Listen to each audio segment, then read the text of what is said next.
Well, good evening. I'm David Dei, and you're watching Think Tech Global. And this evening's program is going to be all about Singapore. And to help us with this program, we are delighted to have a representative of the U.S. Embassy in Singapore, the Deputy Senior Commercial Officer, and also a Hawaii boy, Mr. Dэрrel Ching. And Dэрrel, nice to have you with us here in Hawaii, and welcome home. Thank you, David. It's a pleasure to be here. It's great. It's great. So, Dэрrel, explain to our audience here. I know that they're very interested to know that you went to Iolani and HPU, and we'll get that out of the way really quick. So we got instant credibility here. But what is it that you got this big fancy title? What is it that you really do in Singapore? Okay. As part of the U.S. Embassy team, I do really three things. One is promote U.S. exports and help U.S. companies export to Singapore. Secondly is promote U.S. business interests in the Asia-Pacific region. And third is to promote business investment to the U.S. Okay, so if I translate that for our audience, that essentially you're the marriage broker for American business in Southeast Asia. Correct. Something like that. We're a bridge. Our agency was founded as a trade promoter, and we do that through a number of different programs and services. All right, let's go to, let me talk with our production team for a second here, and let's show our audience map number one and hold it there for a moment if we could. And for those of you who don't know, who are watching this program, Dэрrel, give us a quick little geography lesson. Where is Singapore anyway? Singapore is in Southeast Asia, and sometimes called the Little Red Dot, 1 degree north of the equator. So the weather we're having right now is very similar to what I see and experience in Singapore on a daily basis. All right, and let's go to a close-up of the tip of the Malay Peninsula there. That would be map number 2.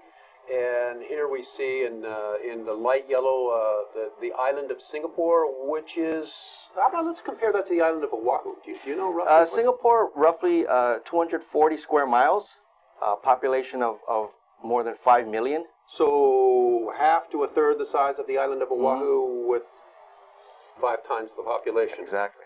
Wow, okay, all right. And I'd like you to just little bit of history for our audience now. I'm going to, production team, let's see if we could pull up, the founder of Singapore. That would be visual number 12, if we could. Visual number 12. And this will be a picture of Mr. Lee Kuan Yew, who is now stepped down and retired, but would you maybe explain to the audience what his role was? Lee Kuan Yew is the founding father of Singapore, and he is really the reason why it has gone from a fishing village to what it is today. So Mr. Lee is really the reason why Singapore is where it is today, and they will be celebrating its 50th year of independence next year. All right, let's go now to the marriage broker role, if you will. And sure. I'm going to talk first about why is Singapore an attractive place to do business, and so why is it kind of known as a Mecca, gateway, hub, whatever you want to call it, for the whole I think not only the Southeast Asia region, but in some respects the broader Asia region. Singapore is known to many people as a gateway to Southeast Asia, and a lot of times different countries in the region will look to Singapore as a model, what has been done there, what works well, what maybe can be improved further on. This could be anything from the water sector to the aerospace sector to the oil and gas sector, and I could go on and on. But really Singapore is a model in a lot of ways to the 10 ASEAN countries. So we've got, in this region of the world, we've got a former British colony that broke off from Malaya, early 60s, I think, something like that.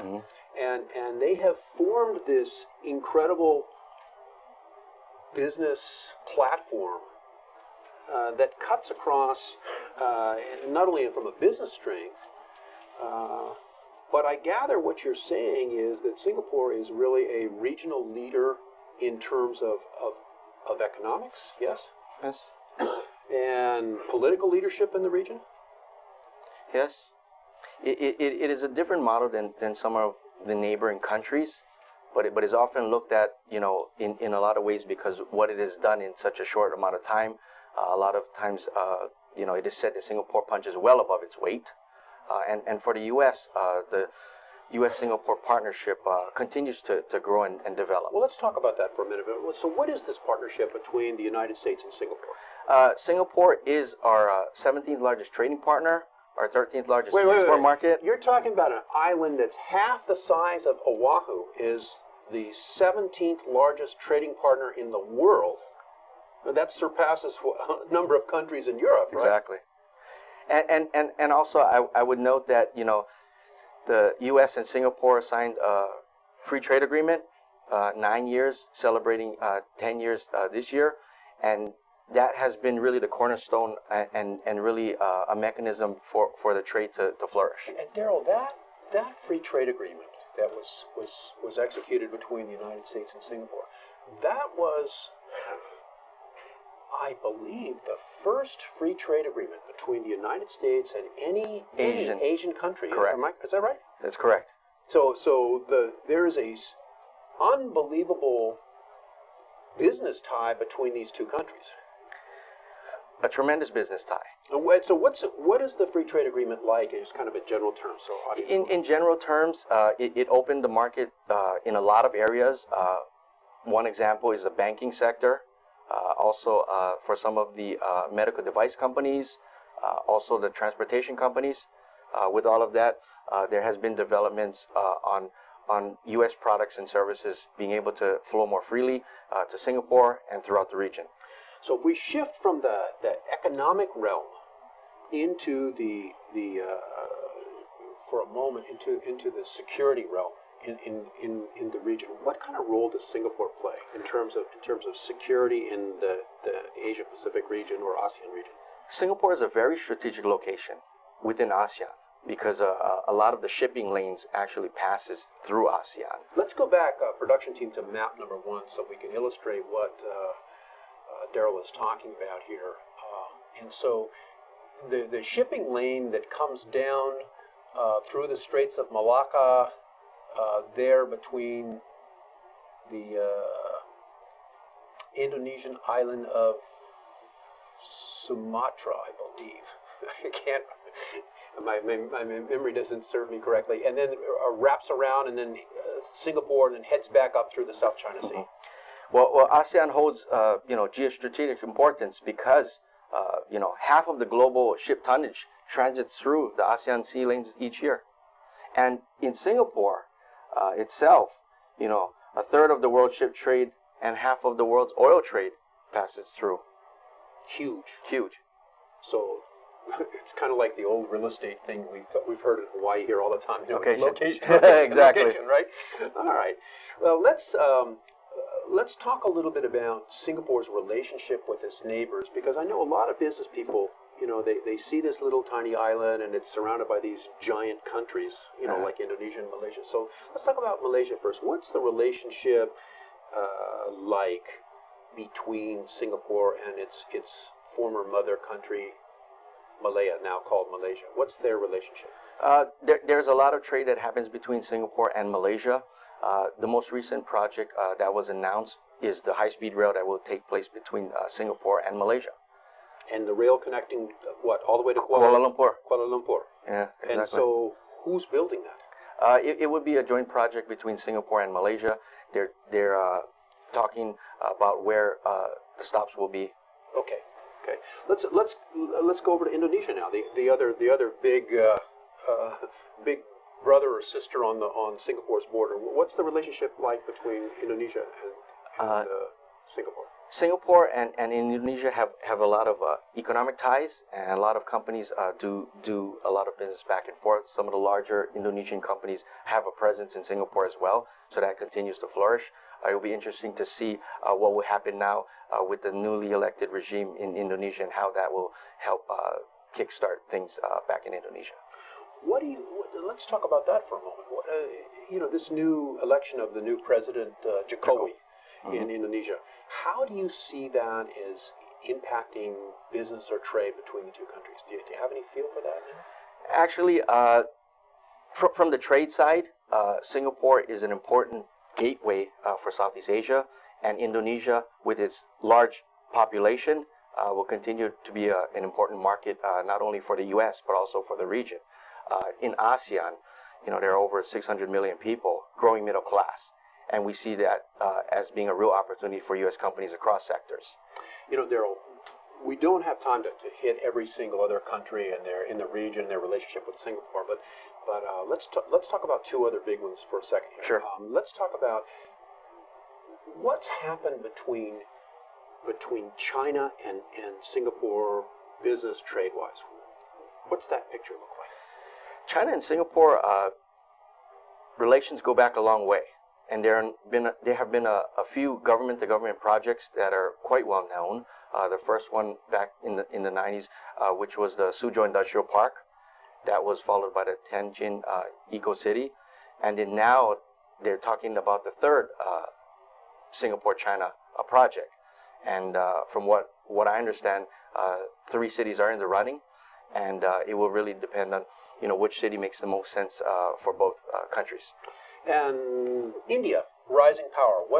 I know from doing business in Singapore that Singapore has an important and a significant Indian population there. What's the trade business tie between India and Singapore?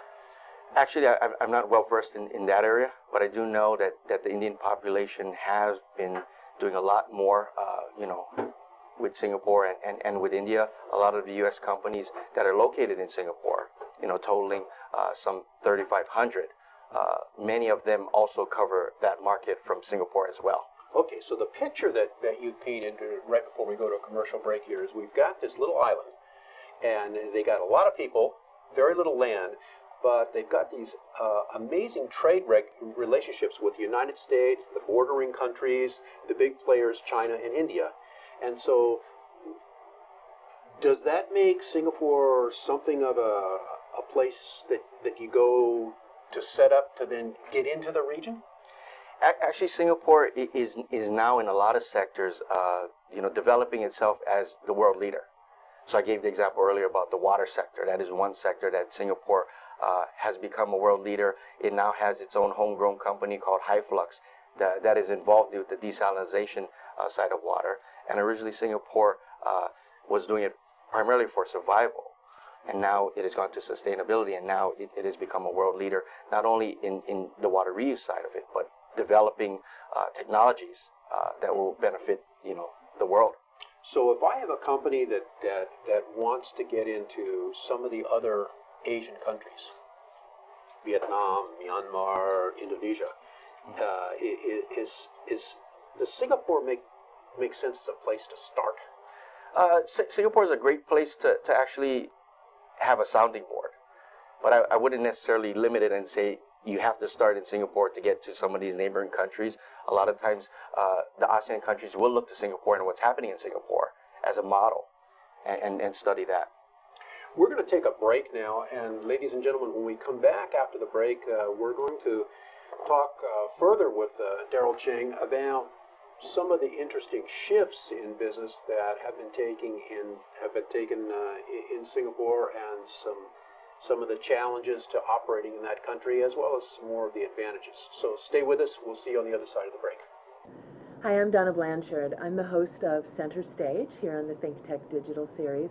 The show is every Wednesday from 2 o'clock to 3 o'clock, and I want you to watch this show because I think that when we talk with artists on the show about what they do, how they do it, and most importantly, why they do it, I believe that it resonates within each of us, and we find something inside of ourselves that brings us closer to all of humanity. That's what arts are there to do, and that's what I'm here to do on this show.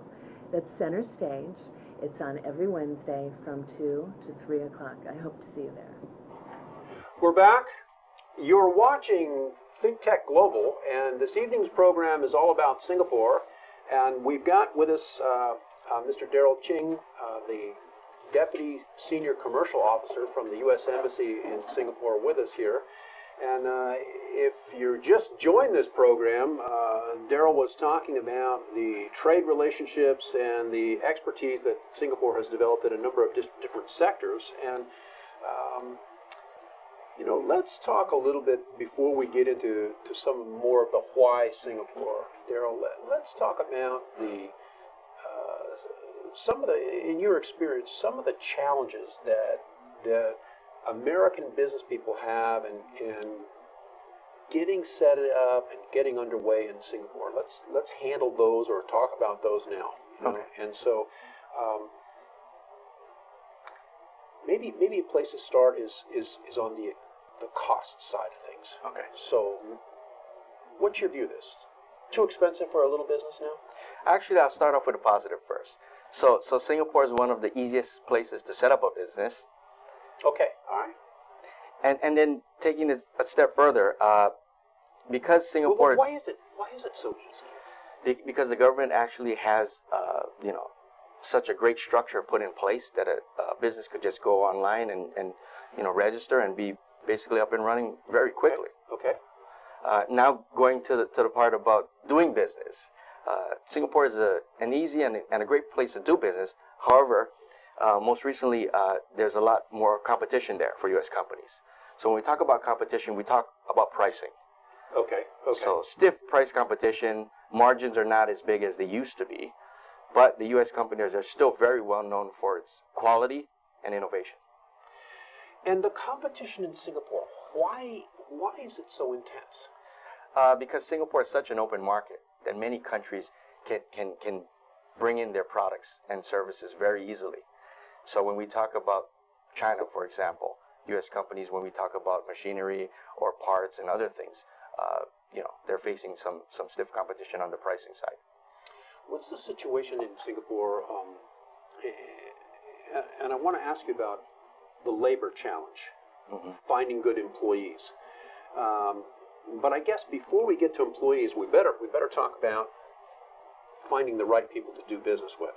And do you have an American company that's thinking about relocating or getting involved in the market in Singapore for whatever reason? What's your advice on how is the best way to go and find the right partner? The best way I would say is do your due diligence, do it twice, do it 3 times, and contact us. A lot of times we can help U.S. companies navigate the market, and a lot of times we're able to help them find one of the best partners to work with. Oh, and how do you do that? We do that through our team at the U.S. Embassy in Singapore. A lot of our colleagues have been around for 10, 20 years and know the players, and they're able to contact the players and be able to determine if this person or this company is a good fit. Okay, so we found whatever it is, a joint venture partner or you know, a local manager, whatever is needed, through the assistance of your office. We use the high-speed internet setup. We got our company set up, and are there challenges in locating office space or warehouse space, or you know, what are the residency requirements for a company to get underway? In Singapore, most recently, there have been some, you know, increased business costs and also a tightening of the labor market. But in general, a lot of the resources, a lot of the supply, a lot of the tools are there for a U.S. company to succeed. I would say, you know, the important thing is to make sure that you are looking not only to Singapore, but also beyond Singapore, to ASEAN, the 600 million people. And that is the play for Singapore, is the gateway to Southeast Asia. And connections between Singapore and these other companies by air is what? All within a few hours of radius. Also, Singapore has a very developed aerospace industry. It is now building out its new budget terminal, and transportation, you know, will be a lot easier and a lot more fluid throughout Singapore and the region.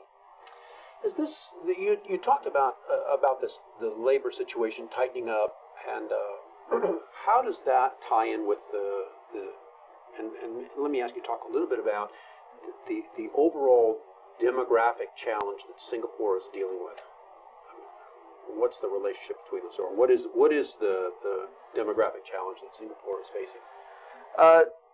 When I refer to tightening of the labor market, of the 5 million people, about a third are expats and foreign laborers. So Singapore is contending with public sentiment and being able to have jobs for its citizens, but on the business side, being able to make sure that companies that set up in Singapore, any international company, has the resources and the workforce to be able to to be successful. So does that mean, if I am an entrepreneur, I've got a small company, I'm setting up in Singapore, I'm trying to find people to work with me, that I have a 70% chance of hiring a Singaporean and a 30% chance of hiring somebody who's not from an immigrant, somebody not from Singapore. Mm-hmm. Is that about right? Yeah, Singapore has a multicultural, population, but also a very educated workforce. A lot of the U.S. companies have set up manufacturing, but also a lot of the service sector. Is there a perception, Dэрrel, do you think, that this enormous a third of the workforce being non-Singaporean is huge? And do you think there's a perception out there that this has resulted in a lowering of the quality of the Singapore workforce? I wouldn't go so far as to say that. What I would say is Singapore has great expertise on the engineering side and some of the other areas. What the U.S. Can supplement that with is some of the expertise that we have in the high-tech side, on the innovation side, those sort of areas. A lot of business people are aware of the over the kind of the trend over the last couple decades in Singapore, in the efforts by that country and its financial sector to provide for confidentiality of financial transactions, of bank accounts, and so forth, to the extent that it's now often talked about that Singapore is kind of the new Switzerland. You've heard of that, I'm sure. I've heard of that. And so that there's no misperception of that, let's talk for a moment about the impact of that perception. I'm an American business person, and I hear that Singapore is the new Switzerland. And how does that perception, or is it a reality? Is it? I would say a couple of things. One is Singapore attracts a lot of companies and individuals because it's favorable tax rates.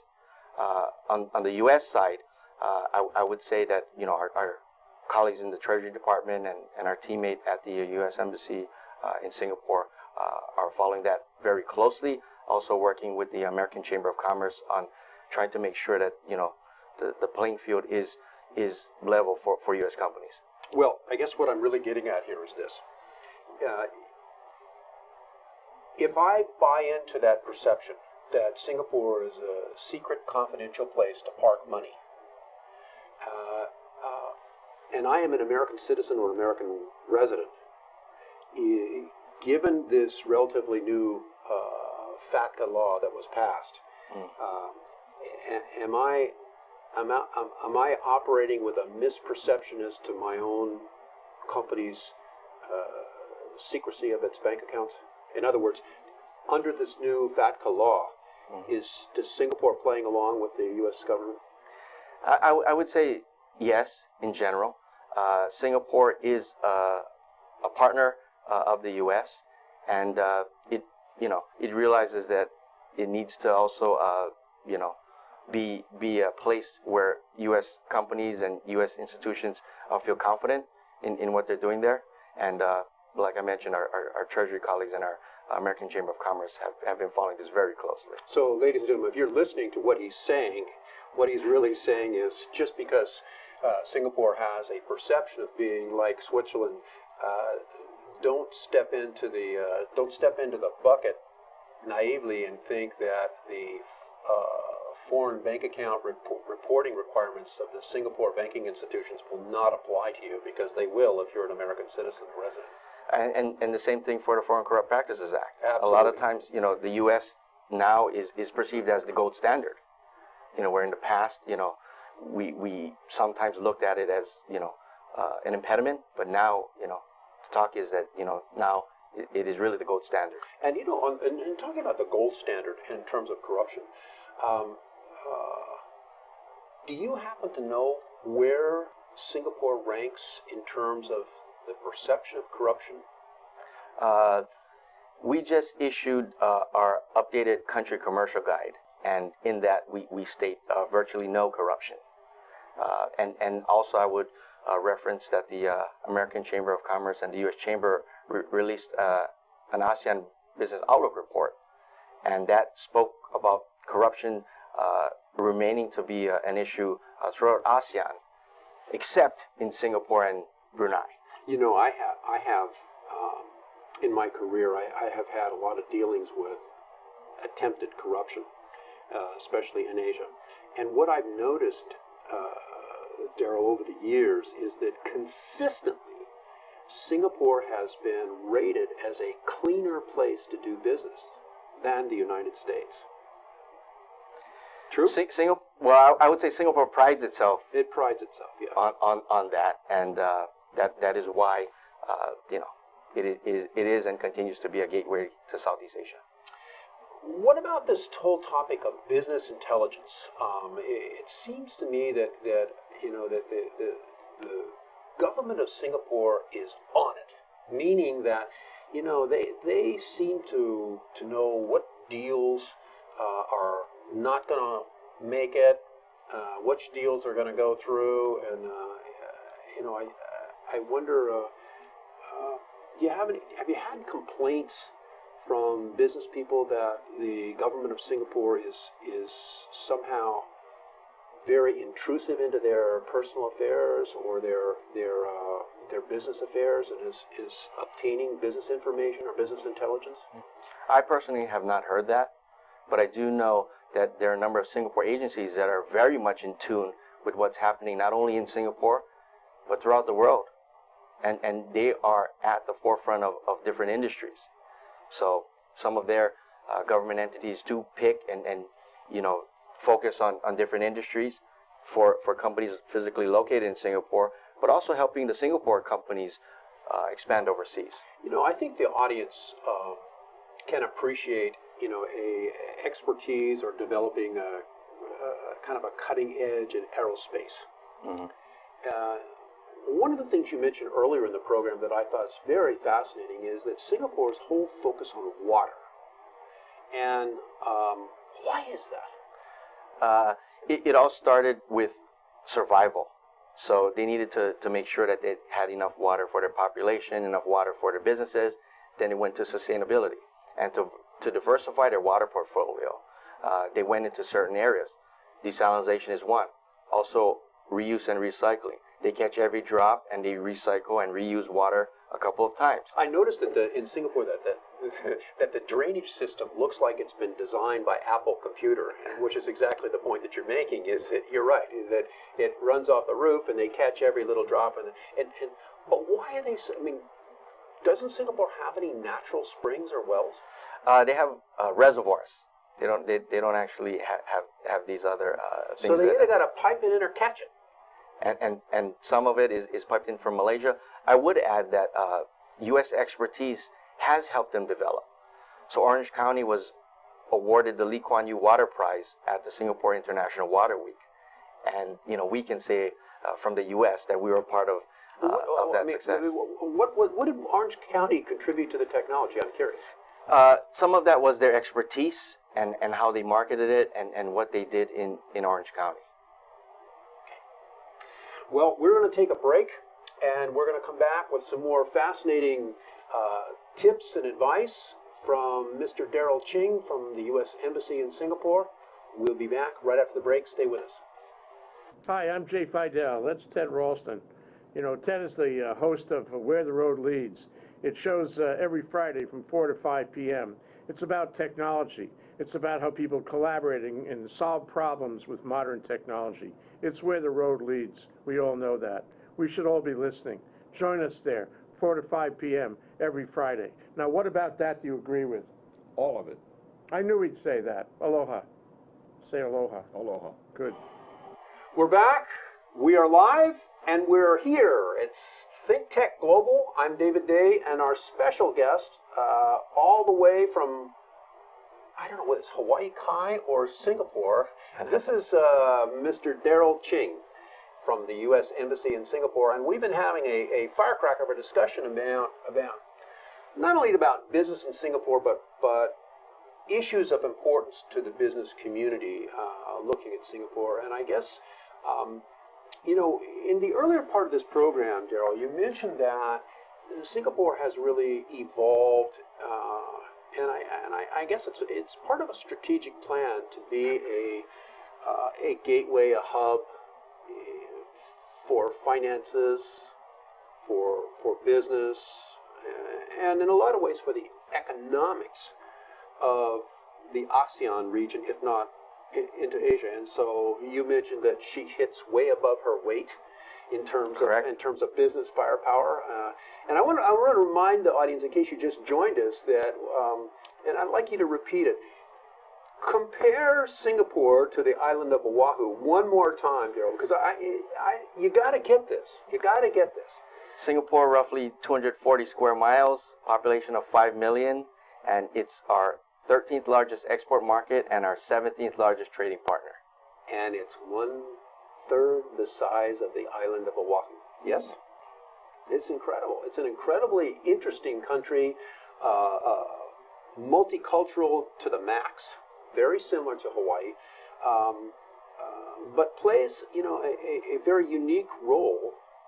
I mean, it can be said in a lot of ways that Hawaii, in terms of foreign policy, in terms of national security, it plays a very pivotal role in the Asia-Pacific region, and in some respects, Singapore has in the past as well.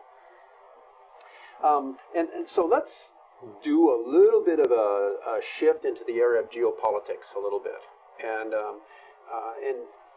let me preface this by saying, Dэрrel, you know, this is an important for business people, because, you know, they're not always with the tunnel vision of focusing just on business. They got to kind of look around and see what the big picture is.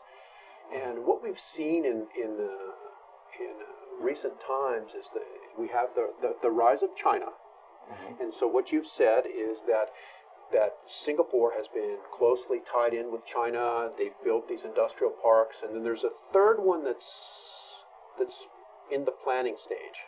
Right? Yes. And so where is that one going to come online? Do you have any feel for that? I'm not sure about the timing, but from what I understand, 3 cities are in the running: Chengdu, Chongqing, Xi'an. So this would be another major industrial park. It will be a government-to-government project between Singapore and China. Okay. And so the audience, you know about the rise of China. And so what do we do now? Let's focus on India. And we have the rise of India, and certainly a significant connection between India and Indian nationals and the Singapore, Indian Singaporeans. Mm-hmm. I haven't said that very often, so in Singapore. And so India has recently executed a series of 7 agreements with Vietnam relating to business development, joint oil exploration, and a defense agreement. And so you have 2 countries that border China, Vietnam and India, working out some business ties together. And when I was first thinking about this, I'm wondering if the long-term trend of geopolitics in the region is to kind of follow the air carriers model, in that most of our air carriers operate from hubs. Singapore has been a hub for business, and in a lot of other ways, leadership and other things, other areas. And I'm wondering, are you seeing Singapore's role as a mediator, as a leader in the region, is it being diminished by the rise of these two great powers in the region? I personally wouldn't say that. What I would say is, China's rise and India's rise is good for Singapore, it's good for the U.S., and it's good for the world. I would say, You don't think Singapore is going to get cut out of the mediator role, of the gateway role in the future? Singapore continues to develop, and one example is they have Maxwell Chambers there on the legal side. With water resources, they're a world leader and will continue to develop that out. Aerospace as well. I could go on and on in those sectors. And then with ASEAN strengthening its focus, as the place, and sometimes, it's talked about, the gravitational pull of China. ASEAN, is on the map, and people and businesses will continue to pay attention to it because of its sheer size and importance, not only with the shipping lanes, but also, some of the other things that I outlined earlier. What is this gravitational pull that you're talking about? And we've got this, I think the number that you used was 600 million, a market of 600 million within 2-3 hours flying time from Singapore, roughly, in that area. The other nations in that remote area, not remote, in that 600 million radius, if you will, how do they view Singapore? A lot of times Singapore is looked at as the model because it has done so well in a lot of ways. But also on the flip side, a lot of times companies will have to make sure that, even though it worked in Singapore, they need to temper that and make sure that, some of these other countries in the ASEAN region are the place for a company, for a service, and that's also important to consider. Okay, let's take an example of that. Let's say that I'm an American business executive and I set up in Singapore, and I have a product or a service that seems to be working well in the Singapore market, and so my eye goes to Ho Chi Minh City in Vietnam. What are you saying about the relationship between those two countries and those two markets? Singapore is also looking at where the companies that are physically, headquartered in Singapore are able to take it further. So Singapore is also helping, these companies look to markets like Vietnam, like Indonesia, like Malaysia, and, their agencies are helping these companies do that. Well, are you suggesting that my company located in Singapore, once I'm established there, I'm a foreign company now, is the Singapore government going to be helping me to get into the market in Ho Chi Minh City? If a company from the U.S. sets up a presence in Singapore, there are a number of mechanisms that can help that company. Singapore government actually takes missions to neighboring ASEAN countries. And they don't care whether the company is a Singapore national owned and founded versus foreign owned and founded. Is that correct? They have a number of programs. I'm not really talking about financial support per se, but I'm talking about expertise, and basically the Singapore brand is very well known in China, for example, and a lot of times what happens in Singapore, if that is taken outside to an ASEAN country, that is also good for Singapore. I guess I'm seeing a twofer here, and that is that if I get set up in Singapore, I get the support of the Singapore government to move out into the region, and I also get the support of your office. So that's a twofer, right?